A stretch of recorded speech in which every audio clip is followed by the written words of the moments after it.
भगत नामदेव जी जो उस समय भगती लहर के मुखी भगतां दे विचों होए हन। आप जी का जन्म 1270 दे विच महाराष्ट्र दे शतारा जिला दे एक नगर दे विच होया। आप जी का जिहड़ा जन्म सी वो शिंबा बलादरी दे विच। आप जी के पिता का नाम दामा सेठी दाम श्रेष्ठी भी आप जी के पिता का नाम दसिया गया इतिहास दे विच। माता का नाम गोना बाई। सो आप जी का जिहड़ा बचपन का जीवन सी वो एक किरती परिवार दे विच जो पिता पुरखी काम सी उहदे विच बतीत हुंदा है। बचपन तो ही भगती भाव आप जी दे अंदर अकाल पुरख जी दे वल्लों पहला हों तो सी। सेवा सिमरन उस परमात्मा की याद दे विच जुड़े रहना ये आप जी का बचपन तो सुभाव सी। सो जिमें जिमें समा बीतदा गया जवान हुंदे गए फिर परिवार ने आप जी का विआह कर दिता। आप जी की पत्नी का नाम इतिहास दे विच राधा बाई दसिया गया। समा पा के फिर आप जी के गृह विखे एक पुत्र पैदा होया। पर भाई कान सिंह जी नाभा वो कहते ने आप जी के घर 4 पुत्र पैदा हुए। खैर एक पुत्र का नाम नारायण सी। सो इस तरह आप जी का जीवन बतीत हुंदा गया। जिहड़े उस समय दे महाराष्ट्र दे विच भगती लहर दे मुखी सन उन्हां दे नाल आप जी का मिलाप हुंदा गया। धार्मिक विद्या धार्मिक सूझी अध्यात्मक ज्ञान आप जी ने प्राप्त किया और नीवीं जात का होने करके क्योंकि उस समय दे जो वर्ण वंड सी उहदे मुताबक जिहड़ी पुजारी श्रेणी सी धार्मिक स्थानां दे द्वार सी धार्मिक लोग सी उस समय ज़्यादा ये वर्ण वंड का चक्कर सी। नीवीं जात वाला कोई उन्हां दे द्वारे ते नहीं सी जा सकदा मंदिरां दे विच नहीं सी जा सकदा। पर भगत जी अपनी मौज दे विच भगती करदे। 2 कुछ घटनावां साडे इतिहास दे विच भगत नामदेव जी दे बारे प्रमुख मन्नियां जांदियां ने। एक ते गल हुंदी है देवरे दी कि उन्हां ने देवरा फरा दिता सी और दूसरी गल दिल्ली दे दरबार दे विच जिहड़ा उस समय दा बादशाह सी सिकंदर लोधी। क्योंकि जदों भगती ते शक्ति आपस दे विच टकराउंदियां ने फिर कुछ ना कुछ संसार ते हुंदा है। सत ते सता जदों आपस दे विच टकराउंदे आ फिर कहा जांदा है क़यामत आउंदी है। भगत जी दा हर जस दूर दूर तक होण लग पिया और जदों किते रब की गल करदे इकट्ठ होना सुभाविक सी। दूर दूर तक चर्चा होण लग पई।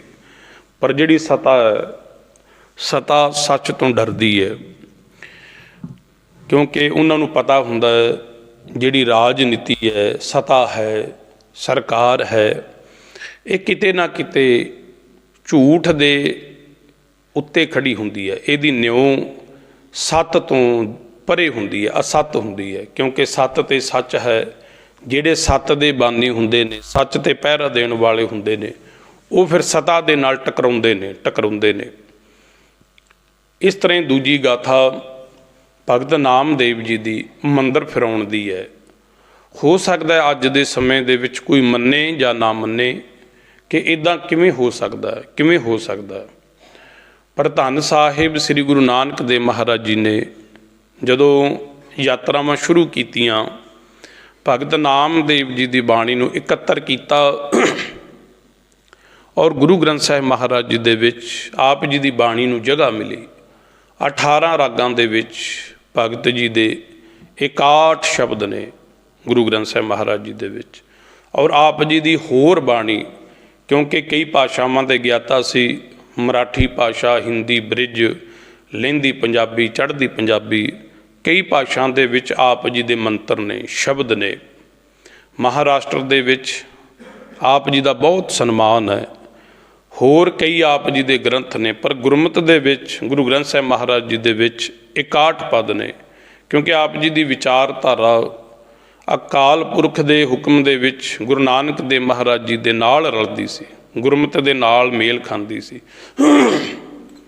एक शब्द आउंदा है आप जी दा भैरो राग दे विच, भगत नामदेव जी कहंदे ने, हस्त खेलत तेरे देहरे आया, भगत करत नामा पकर उठाया। कहंदे मैं हसदा खेडदा तेरे दिओरे ते आया सी, तेरे दर ते आया सी, पर कहंदे मैनू उस दर तो बाहर कढ़ दिता। हस्त खेलत तेरे देहरे आया, कहंदे मैनू बाहर कढ़ दिता।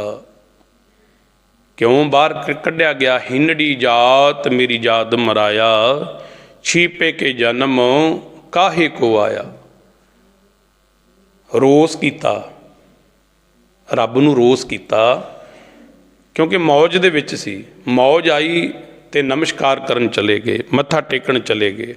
आप जी विठल दे बहुत वड्डे भगत सी। विठल विष्णु भी कहा जाता है। पहला पहला रहे, बाद दे विच फिर निर्गुण स्वरूप दे भगत बन गए।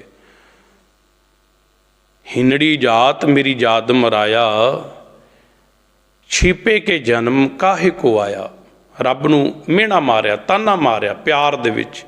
जाद मराया, हे यादव कुल दे कृष्ण महाराज प्रभु, मैनू क्यों बाहर कढ़िया गया? क्योंकि मेरी हिंडड़ी भाव नीवीं जात है। फिर जे मेरी नीवीं जात है, ये लोग मैनू नीवां कहिंदे ने, क्योंकि मेरे अंदर दे उस अदुੱਤੀ ज्ञान नूं, रूहानीयत नूं ये लोग समझते नहीं। ये जिहड़ी पुरानी पुजारी श्रेणी है, धर्म दे ठेकेदार बने ने, ये मैनू नीवां समझते ने, पर मेरे अंदर जो आप जी का प्यार है उन्होंने नहीं समझते कि बाहर मुखी जात नूं वेख के मैनू बाहर कढ़िया गया। फिर कहंदे प्रभु मैनू नीवीं जात दे विच पैदा ही क्यों कीता है? छीपे के जन्म काहे को आया। फिर मैं छींबियां दे घर क्यों पैदा होया? फिर कहंदे लै कंबली चले ओ पलटाए। कहंदे जिहड़ी कंबली थल्ले विछाई सी वो चुक्की झाड़ी ते मोढे ते रखी, पलट के वापस चले गए। कित्थे चले गए? देहोरे पाछा बैठा जाए। कहंदे देवरे दे मंदिर दे पिछले पासे जाके फिर बुक्कल मार के बह गए। भगत जी कहंदे ज्यों ज्यों नामा हर गुण उचरै, भगत जना को देहुरा फिरै। कहंदे फिर जिमें जिमें भगत नामदेव जी राम राम उस परमात्मा नूं याद करते ने, वाहिगुरू नूं याद करते ने, कहंदे उवें उवें फिर ज्यों ज्यों नामा हर गुण उचरै। कहंदे उवें उवें फिर देवरा भगत जी दे वल नूं फिरदा गया। आखो सतनाम श्री वाहिगुरू। अज भी वो अस्थान मौजूद है। जदों संगतां हजूर साहब नूं जांदियां ने, महाराष्ट्र दे विच हजूर साहब तो तकरीबन 40 कुछ मील की दूरी ते होंडा नाम का शहर है, बहुत तकड़ा प्रसिद्ध ये मंदिर बनिया। एक पासे मंदिर है, दूजे पासे भगत जी का देवरा बनया होया। भगत जी की याद दे विच असी गए तो नहीं कदे, पर पढ़िया सुनिया। कहंदे उत्थों का जिहड़ा पुजारी है अज भी आवाज़ दिंदा है जिहड़े उत्थे जांदे ने कि संत नामदेव जी दे देवरे दे दर्शन करो। उस समय कित्थे उन्हां नूं बांह तो फड़ के बाहर कढ़ दिता गया, पर वेखो गुरु नानक देव महाराज, गुरु अर्जन देव महाराज उस मंदिर दे विचों बाहर कढ़िया गया, पर गुरु नानक देव महाराज जी ने आप जी की बाणी नूं गुरु ग्रंथ साहिब जी दे विच दर्ज किया। जिथे 15 भगत ने, 15 भगतां दे विच एक भगत नामदेव जी भी हन। और जदों हरमंदर साहिब दे विच गुरु ग्रंथ साहिब महाराज जी का प्रकाश किया गया, उत्थे जिथे होर गुरु साहिबान गुरु के सिख बैठे ने गुरु ग्रंथ साहिब जी दे विच, उत्थे भगत नामदेव जी नूं भी थां मिली ਔਰ ਗੁਰੂ ਸਾਹਿਬ ਜੀ ਨੂੰ ਨਮਸਕਾਰ ਹੁੰਦੀ ਹੈ, ਉੱਥੇ ਭਗਤ ਨਾਮਦੇਵ ਜੀ ਨੂੰ ਵੀ ਨਮਸਕਾਰ ਹੁੰਦੀ ਹੈ। ਆਖੋ ਸਤਨਾਮ ਸ੍ਰੀ ਵਾਹਿਗੁਰੂ। ਸੋ ਭਗਤ ਜੀ ਦਾ ਬਹੁਤ ਵੱਡਾ ਜੀਵਨ, ਬੜੀ ਕਰਨੀ ਅਤੇ ਕਮਾਈ ਦੇ ਸਾਰੇ ਮਹਾਰਾਸ਼ਟਰ ਦੇ ਵਿੱਚ, ਭਾਰਤ ਦੇ ਵਿੱਚ ਆਪ ਜੀ ਨੇ ਯਾਤਰਾ ਕੀਤੀ। ਔਰ ਕਿਹਾ ਜਾਂਦਾ ਹੈ ਕਿ ਜੋ ਜੀਵਨ ਦੇ ਅਖੀਰਲੇ 18-20 ਸਾਲ ਸੀ ਉਹ ਪੰਜਾਬ ਦੀ ਧਰਤੀ 'ਤੇ ਬਤੀਤ ਕੀਤੇ। ਗੁਰਦਾਸਪੁਰ ਦੇ ਇਲਾਕੇ ਦੇ ਵਿੱਚ ਘੁਮਾਣ ਪਿੰਡ ਦੇ ਵਿੱਚ ਅੱਜ ਵੀ ਹਰ ਸਾਲ 2 ਮਾਘ ਨੂੰ ਉੱਥੇ ਭਗਤ ਜੀ ਦਾ ਜਨਮ ਦਿਨ ਮਨਾਇਆ ਜਾਂਦਾ ਹੈ। ਸੋ 18 ਵਰ੍ਹੇ ਜਾਂ 20 ਵਰ੍ਹੇ ਆਪ ਜੀ ਨੇ ਪੰਜਾਬ ਦੇ ਵਿੱਚ ਬਤੀਤ ਕੀਤੇ, ਪ੍ਰਚਾਰ ਪ੍ਰਸਾਰ ਕੀਤਾ ਉਸ ਅਕਾਲ ਪੁਰਖ ਦਾ, ਭਗਤੀ ਦਾ, ਸ਼ਕਤੀ ਦਾ। ਸੋ ਜਦੋਂ ਕੋਈ ਭਗਤੀ ਦੇ ਨਾਲ ਜੁੜਦਾ ਹੈ, ਇੱਕ ਵਾਰ ਤੇ ਸਤਾ ਟਕਰਾਉਂਦੀ ਹੈ, ਪਰ ਜਦੋਂ ਮੂੰਹ ਦੀ ਖਾਣੀ ਪੈਂਦੀ ਹੈ ਫਿਰ ਨਮਸਕਾਰ ਕਰਦੀ ਹੈ, ਨਮਸਕਾਰ ਕਰਦੀ ਹੈ।